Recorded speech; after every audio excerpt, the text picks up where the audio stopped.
Good evening, everyone. So welcome to Property Feed, June event 2019. What is Property Feed? Property Feed is your platform for building relationships in the property development industry. We connect consultants, contractors to clients. Your event coordinators, Caitlin Thomason, and myself, Dan Everett. So if you have any questions throughout the night, please feel free to ask. Regarding the venue, the bar's just over on your right hand side, where you can get your free ticket, and after that you can use the bar for your drinks. Food, there's some food that's already been brought out, and the food will continue to come out throughout the night. We have some pizza coming out later as well.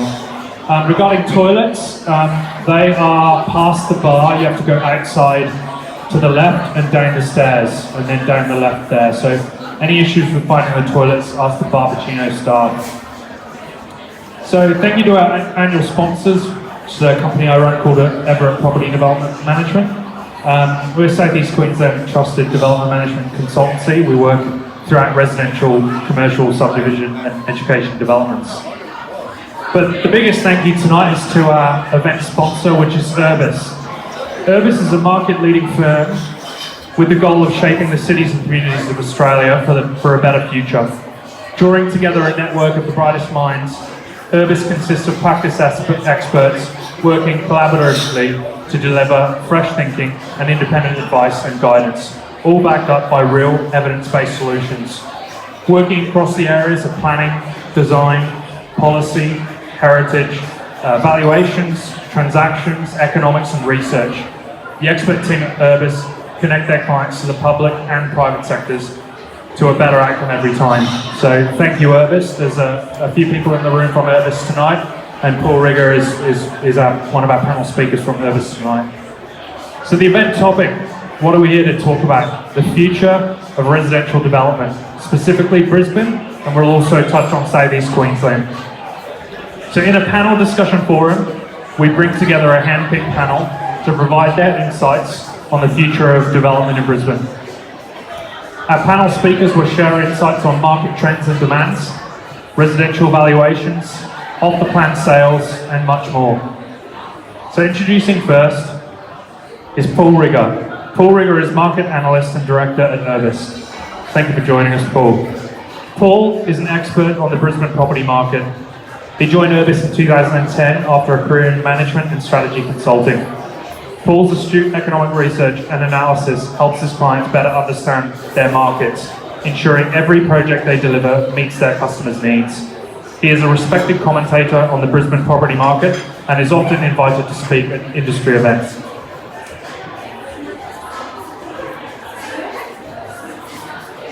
Panel speaker number 2 is Taylor Booysen.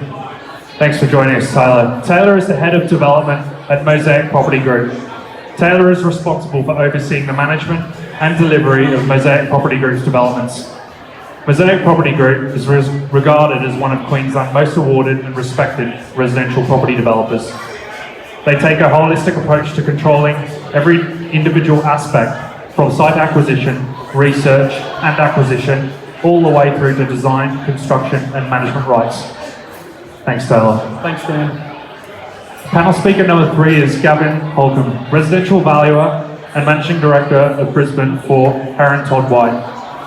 Gavin leads the Brisbane residential team at HTW, specialising in providing valuations for apartment projects, land subdivisions and prestige housing, among others.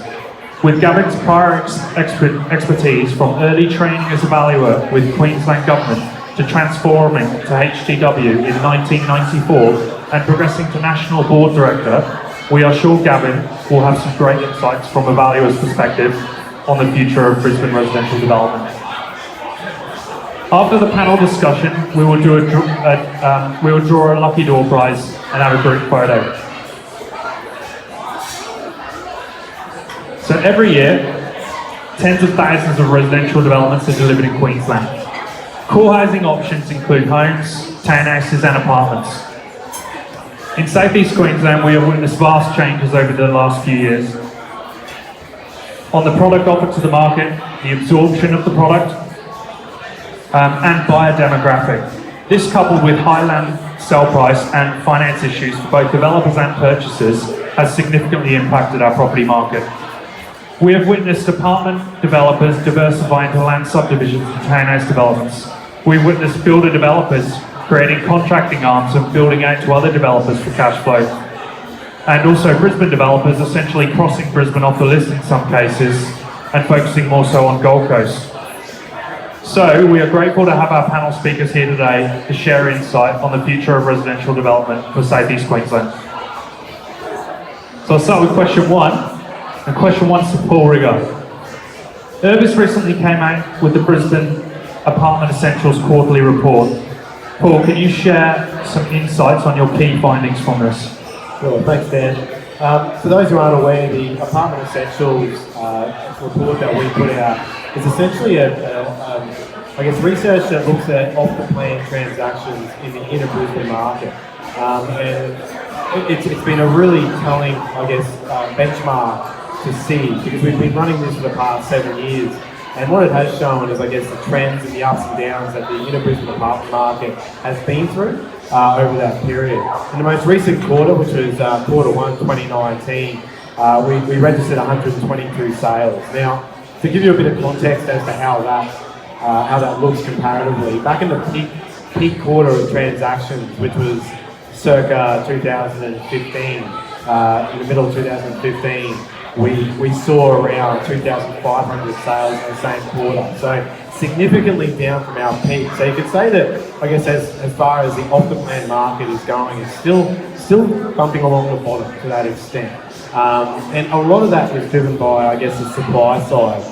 In the December quarter 2018, we saw 0 launches of new projects in the inner Brisbane. And we monitor all projects that are about 20, 25 apartments plus in size.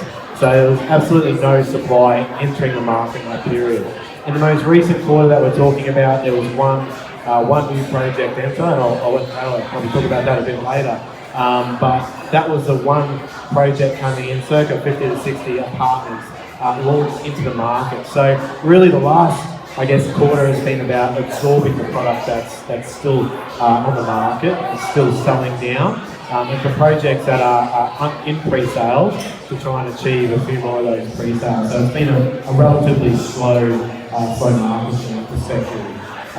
When we look at the actual split of sales, it was a really diverse split. We saw a lot in the upper end premium price points, and then we also saw a fair bit of that investor market coming back too, which sort of highlights that the market for investors is still there, albeit minimal. It is still there, and there's still a little bit of demand out there for good quality investment product. But certainly the downsizing market, the owner-occupied premium market is very sort of bulk of those transactions. Again, a relatively low number in comparison to the big scheme of things, but still there as far as the dominant source of sales.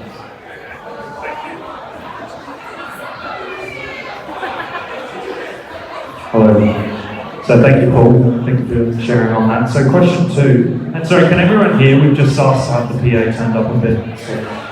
So Mosaic Property Group recently posted an article referencing some of Paul's research that he was just talking about, noting that Mosaic Property Group has delivered 2 of Australia's top 10 sales results for off-the-plan apartment projects. Brooke Monahan noted feedback from investors that owner-occupied design product is delivering a stronger result in terms of appreciation and rental yield, and that owner-occupiers are dominating your sales. Taylor, can you explain how the product you are offering has changed to meet this demand? Yeah, sure, Dan. Before we get into that, though, I think it's important to probably clarify owner-occupied product versus investor-grade product. From our perspective, there's no reason why product sold to investors should be inferior to that that's sold to owner-occupiers. I mean, at the end of the day, someone's going to live in it, it's going to be their home, so why should it matter whether they are the owner-occupier or the investor? When Mosaic was founded, we made the conscious decision to steer away from what's typically referred to as investor-grade product, which from our perspective is quite often a tag given to poorly considered, poorly designed product that doesn't have a great deal of appeal for anyone to really live in and is sold at a price point. Now, don't get me wrong, there's certainly times in the market where that product has a place. But we specifically chose to offer a product, regardless of whether it was sold to investors or owner-occupiers, that had owner-occupier appeal. And by that we mean larger floor plans, we mean better quality of finish, better, well-considered architectural outcomes. And the reason for that then was pretty simple. We believe that long-term the ability to tap into people's emotion, which is what happens when you sell to an owner-occupier, will result in greater capital growth. So that's one thing. The second thing is those same features that appeal to an owner-occupier when they buy a property in the future are the same things that also appeal to a renter when they're looking where they buy to live. So not only do the product that's designed to appeal to people on an emotive level perform better long term, but short term the vacancy rates for that type of product is traditionally lower, and we also find the average rent for that product is higher compared to other product in the suburbs. So that was really the two reasons for it. So in saying that, we haven't probably had to evolve our product type as much as other developers, because we've always been targeting that type of product from the get-go. What I would say has happened though is that over the course of the last few years, our reputation for delivering quality product has allowed us to now escalate into an upper echelon price point, where we are specifically targeting owner-occupiers. So an example, we've got a couple of $5-6 million penthouse apartments that have sold up the Sunshine Coast. They've broken price records for that region. We've got an owner-occupied targeted product at Swan Road to Riga. Those apartments are $1.2 to $1.3 million. Now, it'd be difficult to go into those markets and be successful if you hadn't already built up a reputation for delivering quality products. So our bread and butter product hasn't changed too much, but the reputation that we've developed over the years has allowed us to just push into that higher price point and do it successfully.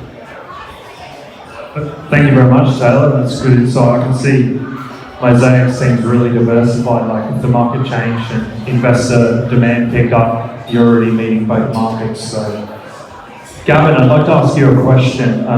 Where are you seeing off-the-plan sales transact at the moment? And also, can you share some of your key findings regarding Brisbane off-the-plan apartment sales and valuations? Yeah, that's fine. Look, yeah, it's certainly no secret that we've seen sale volumes come off a long way from where they were 3 or 4 years ago. 2014, 15, early part of 16, we saw very high transactions, particularly off the plan. Interesting, if you look at the proportion of buyers there, it's a relatively high proportion of those who actually have been interstate or international, and the local contingent is a fairly small proportion of those buyers. So certainly we've seen them fall away quite significantly, as Paul said, probably less than 10% of what was transacting back in 2014, 2015. What we are starting to see is the delivery of a lot of those units, and we really saw peak delivery in the last quarter of 2017, first quarter of 2018. So that's almost 12 months ago now. We are still seeing a lot of balance stock in a number of those buildings, and what we are seeing is some developers that are fairly motivated to try and clear some of that balance stock, and that's actually been one of the drivers. So I see, in some projects we've seen a correction in the values, and that's largely on the back of the discounting that is occurring in a lot of those projects at the moment to clear balance stock. Well, yeah, thank you for sharing that, Gavin. So next question goes to yourself, Paul. So in Brisbane, what residential product do you believe is in demand now? Well, from what we're seeing in the essentials, it's basically the products that can actually transact with stuff that people can finance with. And a lot of that is still those downsizers, the owner-occupier market as kind of touched on, where I guess they have equity in their money already, downsizing and selling to transact. So the first home buyer market is tough, and I guess we still haven't seen any changes, although with APRA's recent sort of announcements, there's some potential relief, I guess, on the horizon, but certainly hasn't transacted into anything on the ground at this point. And we're talking to developers. Inquiry is picking up across the board, but again, it's going to be that sort of roadblock of finance that stops a big chunk of the market from a serviceability and affordability perspective. So certainly I guess, moving forward in the next 12 months, the product that we're seeing in the pipeline, and aligning with, I guess, the people who actually purchase that are going to be those that are definitely putting behind them, or at least the serviceability criteria. Thank you, Paul. Question to yourself, Taylor. How are you finding the Brisbane apartment market compared to Gold Coast and Sunshine Coast? I'm aware Mosaic's team are active in all of those markets with a number of developments in St. East Queensland. So if you could share a bit of insight, where are you seeing the most demand for your product? And where are you seeing the strongest transactions with off-the-plan sales as well? Yeah, sure, Dan. Mate, I think it's really difficult to just take a broad brush approach and say, oh, this is what's happening in Brisbane, this is what's happening in Gold Coast and Sunshine Coast is over here. As these two gentlemen with me this evening on the panel will understand at a much greater level of detail than myself, there's always micro markets within any market. So for us, we're always very selective about which area within a region we're going into and what our point of difference is going to be there. And I think that's really the key to our sales success. So, for example, Gold Coast, we were arguably later to the party than some other developers down there. There was a fair bit of stock really being touted to come on. We acquired a site in Mermaid Beach, and we did that strategically because there's a very thin sliver of developable land that's got in scale to be developed. So right away it gave us a point of difference. We weren't in surface, we weren't in broad beach. There was very limited supply in that area. And we had protected views down south to Coolangatta because the rest of the suburbs only zoned for 3 stories. So there was limited opportunities to buy if you wanted to be in Mermaid Beach. So I think we capitalised on that. As far as Brisbane goes, look, as Paul alluded to, there wasn't a whole lot of product that's been introduced into the Brisbane marketplace over the last 2 years. There was all this talk of oversupply, and there certainly was, but a lot of that was, to quote yourself, the investor grade product, the owner-occupied market, or shall I just say, the market of quality had really been neglected. So while we've gone back into the Brisbane market, we found that our point of difference is that, again, we're offering quality. It's a stunning looking building. We've got curvature and face brick facade, cracking city views. We're in a pocket of Windsor that we've got great access into the city and CBD. And yes, there has been some stock come on in that area over the last few years, but again, we've been able to find our point of difference. And look, really the same thing with the Sunshine Coast. We probably timed the entry into that market fairly well. We were able to acquire some A-grade sites there ahead of some other developers. But again, it's just understanding what your point of difference is going to be and the market segments you're going to target. So look, all three, Brisbane, Sunshine Coast and Gold Coast, have been pretty good to us at the moment. So I wouldn't say that we're really seeing high demand in any of those regions. I think it comes down to the individual projects. Yeah, brilliant. Thanks for sharing that, Taylor.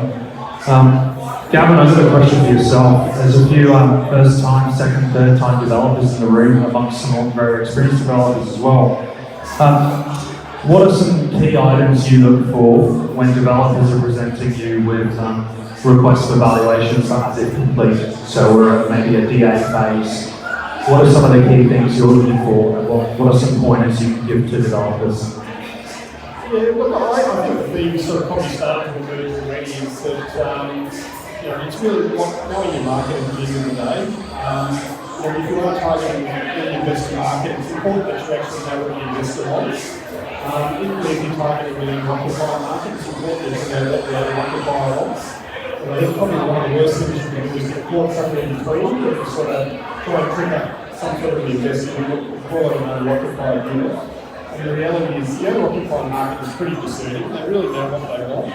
And I think some of the best developers that we do work with are really detailed people. They analyse the plans, they analyse the specifications, they analyse the project, they know exactly how it's going to work.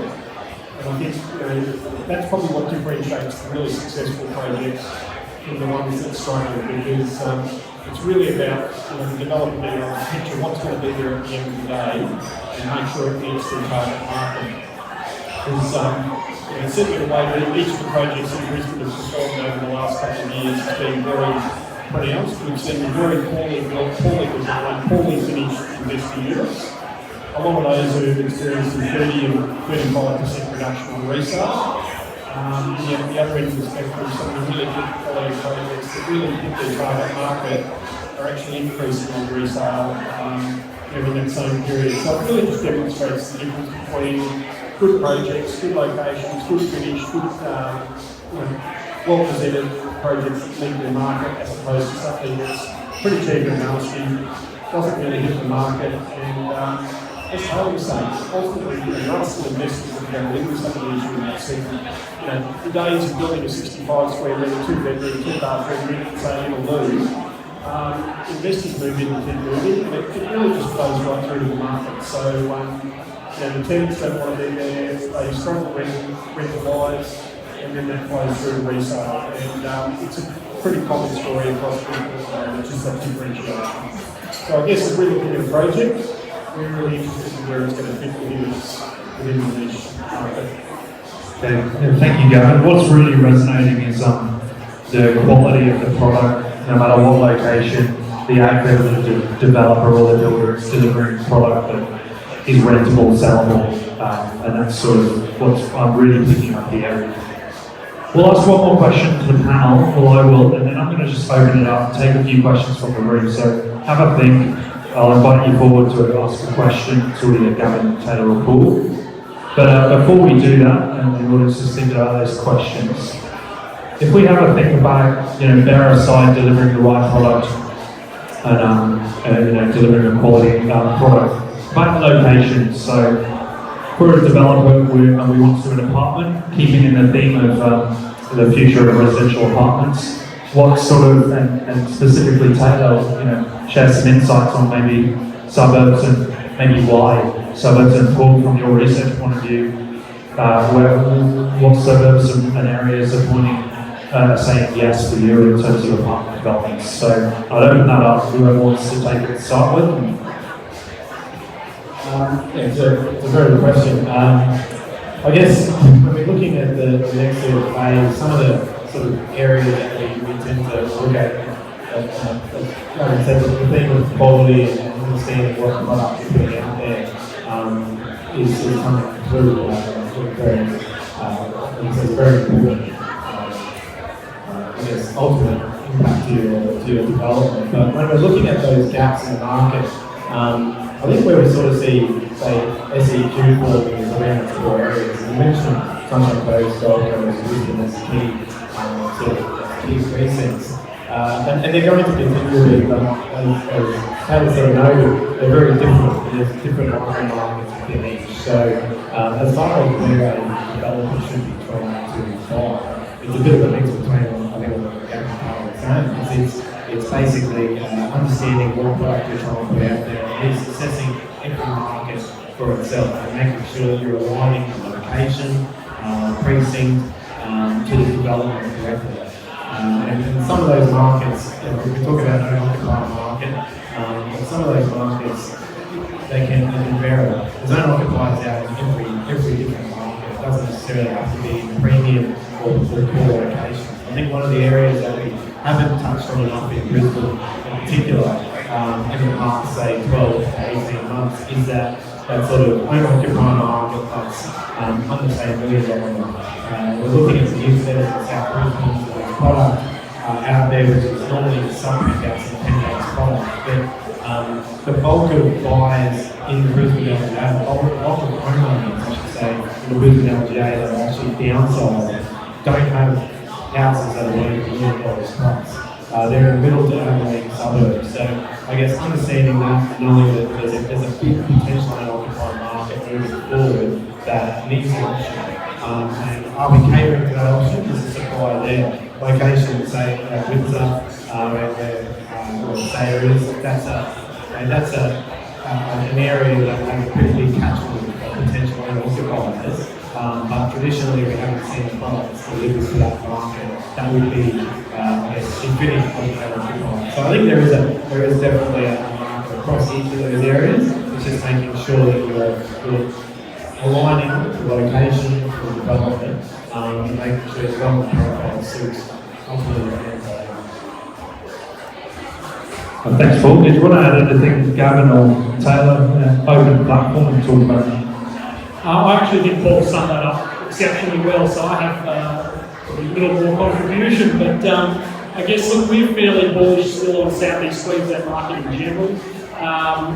There's obviously a large gap between the price of property here in South East Queensland and some of the southern markets. I think a lot of people are aware of that, and that's been in place for quite some time.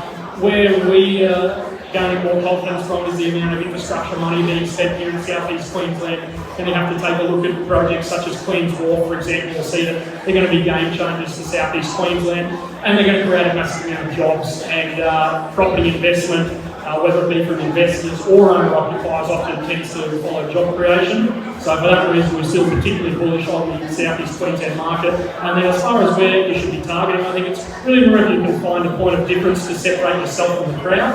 And as Paul mentioned, making sure you understand who your target demographic is going to be, ensure you can deliver a product that aligns with their demands, and then make sure that you can actually deliver on that promise. Yeah, brilliant. Thanks, Taylor. Gavin, would you like to say anything? Anything I'd say is that I think we are probably starting to see a bit of a paradigm shift in terms of inner city unit living. Traditionally it hasn't really appealed to a lot of families, but I think more recently we are starting to see more and more families looking for units. And it's interesting that at a time through 2016, 17, you read about this massive oversupply within the inner city Brisbane unit market, and how there was just units everywhere, and yet you talk to people who have just relocated from Sydney and they go, yeah, but we're looking for a new 3-bedroom unit in Newstead, or we're looking for a new 3-bedroom unit in Newfarm, and we can't find anything. So I think that was a pretty good example of the fact that we produced a lot of fairly homogenous generic units, and yet there was another sector of the market that had been completely allocated for. And I think we are probably starting to see that more and more in some of the inner areas. I think we're starting to see more and more emphasis on school catchment areas. And and I think that's sort of something that potentially gets overlooked a little bit. Certainly those bigger units that actually cater for a family. And I think it's also a little bit dependent upon the size of the project. I think the little 3 or 4 to 6 or 8 packs in the infill areas, in traditional character areas, are still pretty popular. They're where people want to live, but ultimately they want to live in something that's new and modern. And I think there's still opportunity in those sort of areas. Thank you so much, Gavin, and thanks to all the speakers tonight. So, we've had a few minutes. Has anyone in the room brave enough to come and answer one of the panel speakers a question? And please introduce yourself when you come up as well and ask the question. Thanks, Dan. Just want to kind of direct towards Taylor and Paul. We were talking about the SEQ growth and where we're going in 2030, that sort of expanding growth and all the separate requirements kind of doing together.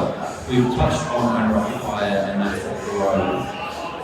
What I'd be interested to know, Taylor, kind of yourself, is the owner-occupier sort of direction. Are you guys looking between Brisbane and Ipswich, say, Ipswich and Ripley? I think it's who has put 1.5 billion away recently. Are you considering that sort of avenue between the Sunshine Coast, Brisbane, Sunshine Coast, Brisbane and Gold Coast? That sort of owner-occupier between? Thanks, Andre. Appreciate the question, mate. It's a good one. At this point, the short answer to that is no. We did investigate the Western Corridor. The trouble for us is we can't differentiate ourselves. Mosaic is all about providing a point of difference, giving the market something that no one else is doing. In the Western Corridor, there's developers that are well established, Springfield Land Corporation, Second House, wherever it may be, and a lot of that product is just purely price pointed. It's really difficult to differentiate yourself as far as quality goes. We didn't really felt that was aligning with the philosophy of the Mosaic brand. So no immediate intention to head into those areas unless the price point changes and we can deliver a type of product that we feel aligns with the brand. Just general sort of commentary around owner-occupiers, what we certainly have found over the last couple of years is they've become increasingly more sophisticated. There's access, a lot of information out there as far as what other developers are doing. There's been no real rush for anybody to buy. The market hasn't been particularly hot here in southeast Queensland, so with the owner-occupiers in particular, we found our sales team really have to go on the journey with them, be patient with them and get them, educate them as to the value of the product that we are offering and I guess steer them in the direction that we think is, that aligns with our brand. But I think I've waffled on a little bit there, sorry, Andre, but I hope it answered the question nonetheless, mate. Is there any other questions? I'm aware it is a lot of understanding, but we do have some more food coming through soon, but I think these questions are so valuable. Please come on through. Then introduce yourself. Maybe from Riga. I guess it's not really like a really difficult question, I'm just really curious for you and maybe how do you think multi-generational talent that impact the society to like, is there something you're targeting in your project representation? I guess it's pretty hard to qualify towards it. Is there any data that's kind of filtered through that family dynamic? There's two, there's a multi-family is in Hulcombe or Brisbane. We are seeing more and more of it. We do a fair bit of research out in the Greenfield precincts, and what we're seeing is that it is happening. It's quite interesting. It's more of a demographic thing, so it's more of a background and cultural background that sort of defines the multi-generational dwellings. And I know our urban design team in their research they do working across the country and come across a number of good examples of where that works. It's not something yet that we've seen coming through in South Queensland, but it's probably more driven around capabilities and different things. So I can't mention that in those areas such as Ripley's, there's a vendor supply, there's a competitive market, and it's a very price in those areas, the multi-family, multi-generational dwellings have been tried and tested and haven't necessarily taken on in huge numbers. Whereas if you go to more hard-to-get areas, hard-to-get locations, Brisbane LGA's got a bit more opportunity to do that. And we're seeing that start to happen in the smaller producing precincts. So you're more your 1 to 2 or your 1 to 3 counties, that's what you're getting that sort of generation sort of land. There's nothing on the large scale. In our southern states, as I said, we have design things that have been work, and there are some precincts that are more master planned, but they're sort of, I guess, brownfield and close to the CBD, and that's where you get that multi-generational where it's hard to actually buy house and land individually, so you can have reforms and flats attached to your 3 or 4 million dollar in those other places. The only thing I'd probably add to that, Damien, is while we haven't yet been introduced to the notion of multi-generational housing at Mosaic, we are certainly having a lot more people approach us about wanting to age in place and not having to relocate to a suitable property as they become elderly. So we're now looking at incorporating livable housing design guidelines into a lot of our projects with wider door frames that can accommodate wheelchairs or walking aids, fly back in behind the wet areas where people can fix grab rails and things like that, that just allow them to stay in that home longer and remain comfortable. Thanks, Damon. Any other questions? Probably take one more. No? I'd be asking questions. I'd see you through. Okay, so any final notes from the speakers tonight? Probably just like to say thanks to everyone, thanks to yourself, Dan, and the sponsors Urbis. Really appreciate the invitation to attend this evening, and I look forward to having a chat with you in a year or two later on. Yeah, thanks guys, thank you very much. So thanks all for your patience. I'll now introduce Caitlin, who really does all the work to bring this together as the event coordinator of Property Feed. So Caitlin. Thank you. Now I know you're all starving, so I'm not going to hold you too much longer. I just want to say a really big thank you to you you guys. We've been working with you for about a month now, trying to get this event together. So really appreciate your time and effort, and thank you to Urbis. This event couldn't happen without you guys. So I've actually got a couple of gifts for our speakers. So if you would join me to thank Paul.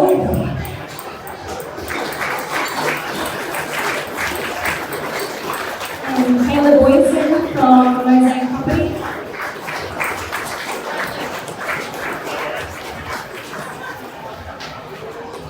And Gavin Hulcombe from Herron, Todd.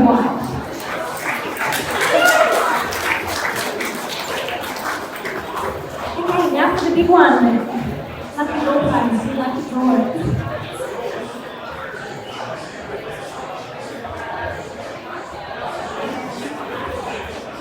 We've got Adam Callahan from James Property Advisory.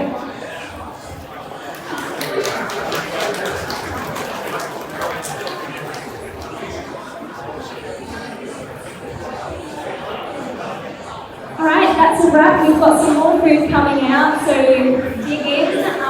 If you would like to speak to these guys, feel free to grab them if you can. And if you have any questions, come see Dan or myself.